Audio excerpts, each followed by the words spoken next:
suddenly they're shouting in the streets. President's been shot. Remember it forever. Where was what I was doing?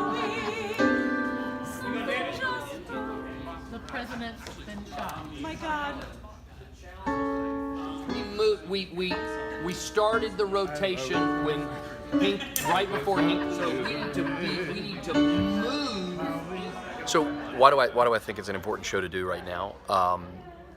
It's an interesting show to do right now, as we're all aware of the political environment that we're in right now, and not to mention this school shooting this week, yesterday here, and this show, theater, offers an opportunity for audiences to come in and experience and have a dialogue about those things. And this show is not about guns. It's not about somebody wanting to kill the president, but it's about the people who feel abandoned in this country, disenfranchised, if you will, people who don't feel like they belong, people who want a voice in the country itself. And in order to get that voice, they make this ultimate act of trying to take the life of the president.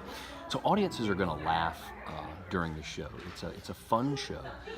Sondheim said about the show that it's about the pursuit of the right to be happy is not guaranteed, but the right to pursue happiness is guaranteed.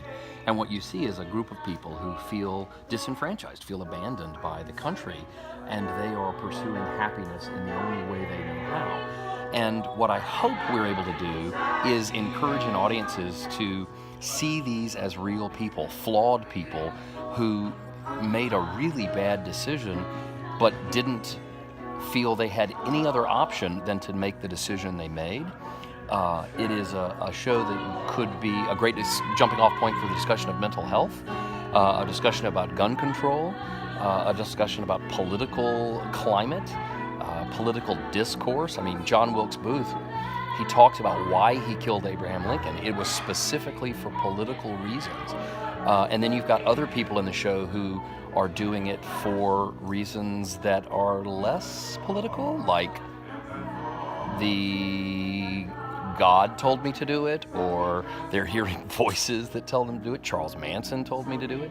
And I think what we're exploring in this show is this vaudeville approach. So we're seeing them perform these numbers and make their case to the audience of why they did what they did.